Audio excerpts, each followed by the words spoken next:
नमस्कार, मैं जगभूषण शर्मा। पिछले वीडियो में हमने एक बिंदु पर छोड़ी थी अपनी बात, यानी एक बात का मतलब अपनी बात हमने एक बिंदु पर छोड़ी थी और वो था कि किस प्रकार एक शांत जलाशय जब होता है तो उसमें कोई पत्थर जब मारता है तो लहरें उठती हैं केंद्र बिंदु से। उस जहाँ से पत्थर मारा जाता है उस बिंदु को हम केंद्र बिंदु मानकर देखते हैं तो लहरें उठती हैं। पहले वो केंद्र के बिल्कुल नज़दीक होती हैं और बाद धीरे धीरे धीरे धीरे वो फैलती हैं। और इसके साथ ये भी हमने मतलब अंबिका शर्मा जी ने समझाने की कोशिश की थी कि इसके आसपास का जो वातावरण होता है, जो वनस्पति होती है या कुछ भी उसके ऑब्जेक्ट साथ में पड़ा हो, तो उसका प्रतिबिंब जब हम पानी में देखते हैं तो वो हिलता दिखाई देता है। हालांकि जो ऑब्जेक्ट हैं, जो भी पेड़ पौधे हैं वो हिलते नहीं हैं, वो पानी की सतह हिलती प्रतीत होती है। तो आज हम समाज की जो वर्तमान स्थिति देखते हैं, ठीक है जी, और वर्तमान स्थिति को हम किस तरह से नापें कि जो सामाजिक कुल समाज है वो एक जलाशय के रूप में अगर हम देखते हैं तो उसमें किस तरह से एक पत्थर फेंका गया है और पूरा जो समाज है वो कहीं ना कहीं उस बिंदु से लहरें उठी हैं। आज देख लो कि किस तरह से झूठ और नफरत है वो अपना अपना काम कर रही है और किस तरह से जो हर बात जो है एक बतंगड़ बन के सामने आ रही है। हर बात कहीं ना कहीं वो खबर नहीं है, वो विचलित करने वाले सारे के सारे वो सूचना और वो घटना बनती जा रही है। राजनीतिक पहलू अलग है, लेकिन इस राजनीति के अलावा जो है मनुष्य का एक जो सिंगल यूनिट जो होता है, जिसे हम व्यक्तिगत प्रयासों की बात करें, तो आज व्यक्तिगत यूनिट जो है समाज का, जिसे हम सिंगल इकाई बोलते हैं, वो कहीं ना कहीं विचलित है। या आप खुद महसूस करके देखिए, ये सिर्फ कथन की बात नहीं है, कहीं ना कहीं विचलित है। वो विचलित अपने रोजगार के कारण भी हो सकता है, वो विचलित अपने सेहत के कारण भी हो सकता है, वो विचलित किसी और आर्थिक जो है जो असमानता या किसी भी परिस्थितियों को लेकर देख लें तो कहीं ना कहीं विचलित है। और हम आम तौर पर सड़कों पे भी देखते हैं कि आज का जो जो एक भीड़ है, भीड़ तंत्र है, जिसे मॉब मेंटेलिटी कहते हैं, वो कहीं ना कहीं बहुत विचलित करने वाली है। दंगे फसाद, लड़ाई झगड़े आमतौर पे देख रहे हैं और ये सीधे सीधे संकेत हैं। एक जो मनस्थिति है व्यक्तिगत तौर पे भी देखा जाए तो वो कहीं ना कहीं विचलित है। और इस विचलित मनस्थिति पे बात, ऐसे में जब बात हम करते हैं कि एक गुरु के पास चले जाओ, दूसरे गुरु के पास चले जाओ, तीसरे के पास चले जाओ, गुरु कितना भला कब करेंगे, कैसे करेंगे और कौन सा गुरु है जो करेगा, तो इसको समझने की भी जरूरी है, बहुत ज़रूरत आन पड़ी है। तो राजनीति में जो भी हल ढूंढे जाएंगे वो ढूंढे जाएंगे, लेकिन एक व्यक्तिगत प्रयास जब तक शुरू नहीं होता तो उसके लिए हम वास्तविक अध्यात्म और वास्तविक मानवतावाद को समझने के लिए हम सवाल करते हैं अंबिका शर्मा जी से।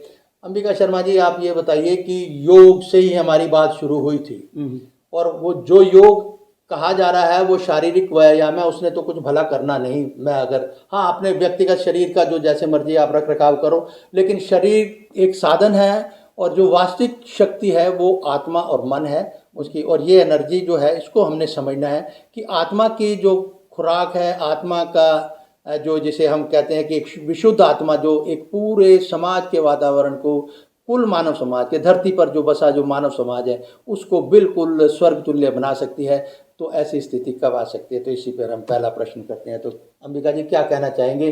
जो एक आत्मीय बल होता है, एक शारीरिक बल होता है, तो इन दोनों को हम किस तरह समझें और जो स्थिति जो है एक समाज में एक स्थिरता की हो, शांति की हो, एक अमन की हो, कैसे आ सकती? आपने अशांत जो है वातावरण की बात की जी। अशांत वातावरण जो है ना वो आंतरिक स्वयं से संबंध है, वो बाहर से संबंध नहीं है। जैसे जैसे अशांति पैदा होगी या जैसे जैसे रोग होगा वैसे दवाई की खोज होगी और जैसे जैसे अशांति जो है बढ़ेगी वैसे वैसे शांति की खोज होगी। तो एक तरह से देखा जाए तो ये भी प्रकृति की एक कार्रवाई है। अच्छा, अशांति होगी तभी आप जो है अशांति की ओर भागेंगे कि भाई शांति कहाँ मिलेगी, और वो शांति है आपके अंदर। उसकी विधि क्या है और सारा का सारा खेल मैंने आपको कल बताया, मन का खेल है सारा। अब जैसे लाला जी महाराज ने एक जगह कहा है कि इंद्रियों का किसी जगह ठहराव वो सुख है और वहां से उसका विलगाव जो है वो दुख है। आपके ठहराव का मतलब नियंत्रित जो इंद्रियां हैं, नियंत्रित अपने जिसे कहते हैं संयम में। हाँ, जी, स्थिरता से मतलब है, और वो विचलित पैदा होंगी तो वो दुख है।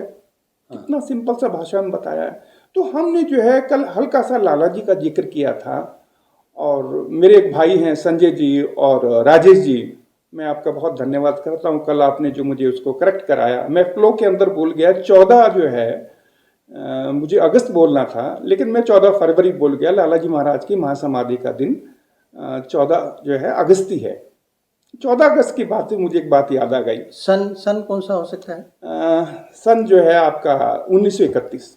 1931। ठीक है, तो उसके लिए आपको धन्यवाद। और इसी तरह से आप जो है कमेंट करेंगे तो हम जो है उस चीज़ को और करेक्ट कर लेंगे, और जब आप हमें जो है प्रोत्साहन देंगे कि अच्छा है, तो हम और से अच्छा कुछ करने की कोशिश करेंगे। अब हाँ, यहाँ पर मैं शर्मा जी एक बात मैं भी कहना चाहूँगा कि देखिए, ये जो आज हम कर रहे हैं, ये पत्रकारिता कह लीजिए या जो कुछ भी हमारा जो ये फॉरम है, डिजिटल फॉरम है, यूट्यूब चैनल है, इस पर जो हम कहें संस्थागत कोई जानकारी आपसे साझा करते हैं, या मैं व्यक्तिगत भी करता हूं, मैं एक सामूहिक अपने दर्शकों से सामूहिक तौर पर एक संबोधन में ये कह रहा हूं कि हम क्षमा प्रार्थी हैं कि कोई अगर अपशब्द भी गलती से निकल जाए, स्लिप ऑफ टंग हम जिसे बोलते हैं, वो कोई हमारा आदतन नहीं होता, ना इरादतन होता है। तो इसके लिए हम क्षमा प्रार्थी हैं। अगर कुछ है तो उसको हम गलती को दुरुस्त करने के लिए सदैव तैयार हैं। जी। तो हम जो है अपनी जब इस पद्धति की बात कर रहे हैं, और हमने लाला जी का हल्का सा कल जो जिक्र किया था, इसको दोबारा हम कर लेते हैं। लाला जी महाराज ने केंद्रीय क्षेत्र की खोज की, जिसका मैंने कल बताया। तो आपने जो है 7 महीने के अंदर ब्रह्मलीनता सदैह प्राप्त की, जो इतिहास में कहीं पर भी दूसरा उदाहरण नहीं मिलता। ये बिल्कुल अद्वितीय उदाहरण है। सदैह माने इस देह में रह के ब्रह्मलीनता जो है करी हो सकती है। लाला जी पहले उदाहरण थे, फर्स्ट। उसके बाद जो है प्राणाहुति, जिसे आपका मतलब लाला जी का मतलब ये कि फतेहगढ़ वाले फर्रुखाबाद से उनका उत्तर प्रदेश के रामचंद्र जी महाराज जो है फतेहगढ़ वाले जो है, जिनको हम आदिर गुरु भी कहते हैं, लाला जी महाराज, और इन्हीं के नाम पर जो है संस्था का नाम स्थापित है। हाँ जी। हमारे जो है प्राचीनतम जो विधि थी, यौगिक विधि, उसका जो आधार है वो है प्राणाहुति, जिसका वेदों में लिखा जो वर्णन आता है, प्राणस्थ प्राण, प्राणों का भी प्राण, माने जो गुरु अपनी प्राणों की आहुति आपको दे सके वो प्राणाहुति है। माने प्राण से आहुति देने का मतलब दिव्यता से है। वेदों में इसका जिक्र है। तो राजा जो है राम जो है, उनके जो पिताजी थे दशरथ के 72 पीढ़ी पूर्व जो है ये विधि हमारे हाथ से खो गई, क्योंकि उसका प्रयोग नहीं होने के कारण। फिर लाला जी महाराज ने उसको ब्रह्मांड क्षेत्र से उसको उतार के पुनर्जीवित किया, और इस प्राणाहुति में और रिसर्च करके और मॉडिफाइड किया इसको, और अपने जैसा जो है अपने शिष्य श्री रामचंद्र जी महाराज शाहजहांपुर निवासी बाबूजी महाराज को अपने जैसा तैयार किया। राम दूसरा राम नहीं बना पाए।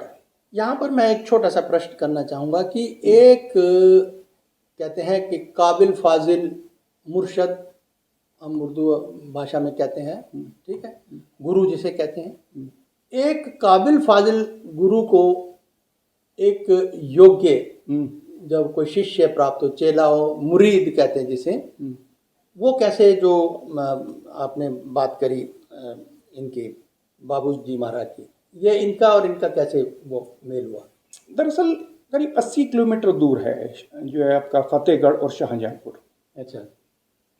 लाला जी महाराज ने जो है भूमा से प्रार्थना की कि मुझे कोई ऐसी आत्मा दे दी जाए जो मैं उसको जो है बना के जो है मानवता रूपांतरण के लिए जो है अच्छा दुनिया के सामने पेश करूं। तो लाला जी की उसमें जो है किताब में जिक्र आता है, जब भी 6 दिन के थे, जिसे हम छठी कहते हैं, 6 दिन का बच्चा कितना बड़ा होता है, तो वो लाला जी महाराज से प्राणाहुति ले रहे थे। अच्छा। माने ऐसी जो विकसित सोल जो है वो पूरी पहले तैयारी करके आती हैं, पूरी उनकी तैयारी होती है, वो अचानक नहीं बनती हैं। और आजकल गुरु मिलना तो बहुत आसान है, लेकिन चेला मिलना बहुत कठिन है, क्योंकि उसके जो आंतरिक जो प्याला जो है ना, उसके अंदर दुनियावी चीजें इतनी भरी पड़ी हैं, जब तक वो खाली नहीं होगी तो गुरु चाहकर भी उसमें कुछ दे नहीं सकता। ठीक है। अच्छा, बाबूजी महाराज जी जो है पूर्व जन्म में जो है पतंजलि थे। आपने जो है 1400 वर्ष पूर्व जो है अष्टांग योग लिखा, और लाला जी महाराज के सानिध्य में आने के बाद पूर्णता प्राप्त करी। तो अंबिका जी, एक बात तो यहाँ पर आप एक बात की पुष्टि आप कर रहे हैं, और रामचंद्र जी का जो मिशन बना हुआ है, जो संस्था बनी हुई है, एक बात की तो ये पुष्टि कर रही है, मोहर लगा रही है कि जो पूर्व जन्म और जन्म जन्मांतर का जो सिलसिला है वो पुख्ता एक बात है। जी बिल्कुल। एक जगह चारी जी महाराज और बाबूजी महाराज के जो है जिक्र है। चारी जी अक्सर पूछा करते थे, बाबूजी फलाना ऋषि की कंडीशन क्या है, फलाना की कंडीशन क्या है, तो सारे ऋषियों की कंडीशन बताया करते थे। एक बार जो है पतंजलि के जो है जिक्र करते करते जो है देखा उन्होंने कि यहाँ देखा, वहाँ देखा, ऊपर लोक में देखा, उनकी आत्मा कहीं नहीं मिली। 3 बार खोजा तो लाला जी महाराज ने कहा, बोले अपने अंदर झांक के देखो रामचंद्र। अंदर झांक के देखा हो तो पतंजलि की आत्मा थी। तो लाला जी महाराज ने कहा, ये शब्द लाला जी महाराज के हैं कि रामचंद्र, पतंजलि की मुक्ति नहीं हुई थी, पतंजलि की मुक्ति रामचंद्र के रूप में हो रही है। तो यहाँ पर बहुत एक बड़ी चीज हमको संदेश मिलता है कि अष्टांग योग लिखने वाले महर्षि, उनकी मुक्ति नहीं हो पाई, और वो जो है लाला जी महाराज जो विधि उन्होंने इन्वेंट की, तो मुक्ति और मोक्ष माने कितना आसान हो गया है। और इसको मैं इस वर्तमान युग को स्वर्णिम युग कहता हूँ अध्यात्म का, क्योंकि थोड़ा सा करने से भी आपको बहुत कुछ मिल जाता है। और प्रकृति का एक नियम है, जब सृजन का काम होता है तो हमें बहुत एफर्ट्स करने पड़ते हैं, लेकिन उसकी अर्निंग बहुत कम होती है। और जब विनाश का वक्त होता है तो थोड़े से प्रयास के बाद भी जो है प्रकृति मुक्त हाथों से दिव्यता बांटती है। तो ये लाला जी महाराज ने बाबूजी महाराज को ऐसी विभूति बनाया, और हमारे वेद, शास्त्र, गीता, रामायण, उपनिषद और हमारे प्रसिद्ध जो है 6 दर्शन को ले लिया जाए तो बाबूजी महाराज ने सबके जो विषय जो है मूल तत्व थे उनको उठा के एक सहज मार्ग पद्धति में जो है स्थापित किया, जिसको हम हार्टफुलनेस ध्यान पद्धति कहते हैं। 6 दर्शन के अंदर चौथा जो दर्शन है पातंजल दर्शन। पातंजल दर्शन में पतंजलि ने, मुझे अब एग्जैक्ट याद नहीं है, 125वां कहा या 126वां, उन्होंने ईश्वर तत्व कहा उसको, ईश्वर तत्व कहा। और इसमें जो है हार्टफुलनेस पद्धति में ईश्वर साक्षात्कार करना सरल बना दिया गया। ये चौथा दर्शन है, ये चौथा पातंजल जो दर्शन जो है चौथा दर्शन है। तो ये उसी का मॉडिफाइड रूप है हार्टफुलनेस, पातंजल दर्शन का। और गीता, रामायण, आपकी जो है जितने भी हमारे अभी तक शास्त्र लिखे गए हैं, उनका जो मूल तत्व जो है, आपको किताबें पढ़ने की जरूरत नहीं है। उन्होंने बोला कि खाली ध्यान करो, किताब बिल्कुल ऐसे ही है जैसे जो है हम गाड़ी चलाते हैं, गाड़ी चलाने के जगह जगह हमारे बोर्ड नजर आते हैं, ये रास्ता इधर जाता है, ये रास्ता उधर जाता है। तो खाली हमारे शास्त्र उससे ज़्यादा सहायक नहीं है। देखिए, यहाँ पर मैं एक थोड़ा सा एक इंटरवीन कर रहा हूँ। जो एक बात को हमें मानना पड़ेगा कि जब ये जो हमारे उपनिषद या वेद, गीता, जो कुछ भी लिखा गया, रामायण, अब रामायण का तो कहते हैं कि वाल्मीकि साहब ने लिखी, वो तो समझ में आती है। वेदों का कहते हैं कि ये श्रुति आधारित थे। और उन ग्रंथों की, पुस्तकों की जब बात इन्होंने करी, भाई सिर्फ हमें दिशा बताती है। मेरा यहाँ पर थोड़ा सा मानना ये है कि बुक झूठ भी नहीं बोलती, जो ग्रंथ हैं या सिद्धांत है वो झूठ नहीं बोल सकते, क्योंकि उनमें जो यथावत जब भी लिखा गया, जिस भी किताब में लिखा गया, हमारे पास जो भी किताब होगी वो हमारे अध्ययन के वक्त या हम कोट जब करते हैं, जब उसका उल्लेख करते हैं, तो वो बदल नहीं, अपनी बात को बदल नहीं सकती। जी नहीं, मैं ये नहीं एक सच्ची मित्रता का भी एक उदाहरण मिलता है। जी मैं ये नहीं कहता कि शास्त्र गलत होते, मैं कहता नहीं, हूं शास्त्र गलत का नहीं मैं कह रहा, गलत मैं भी नहीं कह रहा, मैं सिर्फ ये कह रहा हूँ कि एक सच्चे मित्र कहते हैं ना, बुक्स आर गुड फ्रेंड। तो उसी की अगर मैं एक कोट करते हुए कहता हूँ कि वो अपनी बात से मुकर नहीं सकती। किताबें, जो ग्रंथ जो हैं, वो जिस वक्त भी जब भी लिखे गए, जब हम कोट कर रहे होते हैं, तो उस वक्त वो अपने उल्लेख को बदल नहीं सकती। जी हमारे जो है आदि गुरु ने जो है शंकराचार्य ने विवेक चूड़ामणि किताब लिखी, उसके अंदर जिक्र है कि शास्त्र जो है ईश्वर साक्षात्कार के लिए जो है सहायक नहीं होते। ये उनकी किताब में लिखा हुआ है। हाँ, वो अलग बात है। और साक्षात्कार करने के बाद किताबें किसी काम की नहीं। तो जो हमारे शास्त्र हैं वो खाली एक मार्गदर्शक जो हमें देते हैं, तो हमारे लिए 3 चीजें बहुत इंपॉर्टेंट है। एक जो है मार्ग, किस मार्ग पे हमको चलना है, एक मार्ग पे चलने वाला और एक मार्ग पे चलाने वाला। तो जो शास्त्र जो हैं वो खाली गाइडेंस दे सकते हैं, लेकिन जो जीवित गुरु है वो उस रास्ते पे आपको ले जा सकता है, क्योंकि उसने बारंबार उस रास्ते में चला है, लोगों को पहुंचाया है। रास्ते में क्या कठिनाई आएंगी वो आपको उससे बचा के ले जा सकता है। सर, मैं यहाँ पर एक थोड़ा सा आप क्षमा चाहता हूँ आपकी बात पे। गाइडेंस नहीं कह सकते, फिर आप गाइडर कह सकते हो कि जो दिशा को एक इंडिकेटर होता है भाई, XYZ शहर जिला प्रांत जो है वो इधर है, या आपकी मंजिल इतनी दूर है, या जो वो इंडिकेटर होते हैं, ठीक है जी, या गाइडर कह सकते हैं आप। गाइडेंस तो गुरु ही करता है जी। यहाँ पर मैं थोड़ा सा क्षमा चाहता हूँ। बिल्कुल बिल्कुल जी। अब जैसे हम गीता का उदाहरण लेते हैं, गीता के अंदर जो है आध्यात्मिक दशाओं का हमें वर्णन मिलता है। हाँ। अलग अलग श्लोकों के माध्यम से। तो इतनी जो है हजारों साल हो गए, हजारों साल के बाद जो है 5000 साल तो मान ही लो, जो रूढ़ है बात, मैं उसकी बात कर रहा हूँ जी। अब हजारों साल के अंदर तो जो है, जो यदि हम शास्त्र पढ़ के ही हम जो है पूर्ण हो जाते हैं, तो हजारों जो है लाखों जो है अर्जुन बन जाने चाहिए थे। शास्त्र से मतलब वो खाली आपको गाइड कर सकते हैं, लेकिन वहां पहुंचा नहीं सकते। उसके लिए आपको जीवित गुरु जो उस मार्ग पे चल चुका हो वही पहुंचा सकता है। अब मैंने बताया रास्ता जो है वो बदल दिया गया है। जो है पुराने जो है योग शास्त्र की जो है विधि जो है वो सहज मार्ग हार्टफुलनेस में बदल दी गई है, नया मार्ग स्थापित कर दिया गया है। और यदि आप पुराने मार्ग पे चलोगे तो कहाँ तक पहुंचोगे, इसका मूल्यांकन आप खुद कर सकते हैं। तो ये हो गया हमारा शास्त्रों का। बाबूजी महाराज ने एक जो है यूएनओ को एक लेटर लिखा था। उस लेटर के अंदर जो है उन्होंने बताया शांति कैसे विस्थापित हो सकती है, और उसके आधार पे आज हम अंतर्राष्ट्रीय योग दिवस मनाते हैं। मान्यवर, हमारी आम बातचीत में शायद एक वीडियो में भी हमने चर्चा करी है इस लेटर की, या हमारी जो आपसी बातचीत होती रहती है।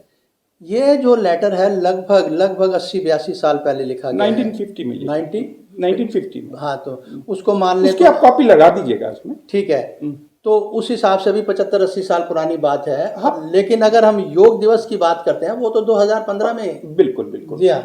अब इसको आप ऐसे समझ लीजिए, मैंने एक बार आपसे कहा था पिछली बार कि बाबूजी महाराज का जो कार्यकाल शुरू हुआ, विशिष्ट विभूति उनकी सबसे पहले क्रांतिकारी थी, भारत को राजनीतिक आजादी दिलाई, जिसका मैंने आपको जो है पहले बताया। हाँ। और लाला जी महाराज, अच्छा इसमें आपको मैं एक दूसरी चीज बताता हूँ संजय भाई, आपके लिए भी अच्छा है। भारत और पाकिस्तान जो है पहले एक ही था। जी हाँ। और जो है एक ही दिन जो है आजाद हुए अंग्रेजों की गुलामी से, और एक ही दिन जो है अलग अलग अस्तित्व आया। तो भारत की आजादी का 15 अगस्त और पाकिस्तान की आजादी का जो है दिवस 14 जो है तारीख क्यों मनाया जाता है? क्या कोई जवाब दे सकता है?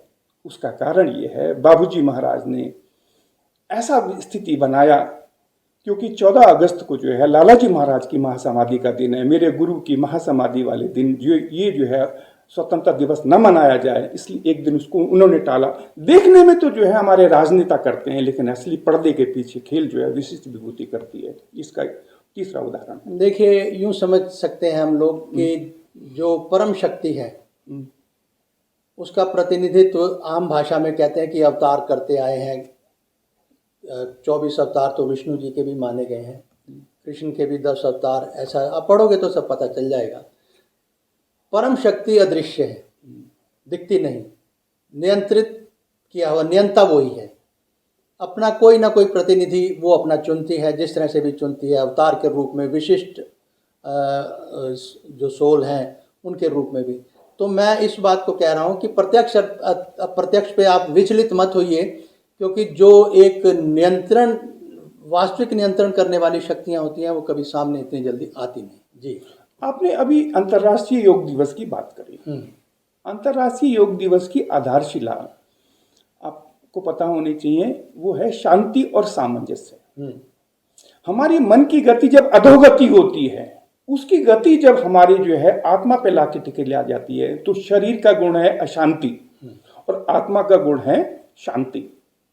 जब तक हम शरीर से जुड़े रहेंगे, अशांति कभी भी जो है शांति स्थापित नहीं हो सकती। शांति स्थापित करने के लिए हमारी मन की गतियों को अपने जो है स्रोत जो है दिव्य स्रोत पे लाकर टिकाना पड़ेगा। हमारी इस वीडियो का जो है एक जो समय अवधि है वो हमें इशारा कर रही है। बस खाली एक लाइन में हाँ, एक लाइन पूरा कर लीजिए आप, और फिर क्योंकि हम यही चर्चा अगले वीडियो में जारी जब हम इस पे टिकाते हैं तो मन का नियमन होता है। मन के नियमन से सामंजस्य स्थापित होती है, तब हमारा शांति सामंजस्य एक ही विधि से स्थापित होती है।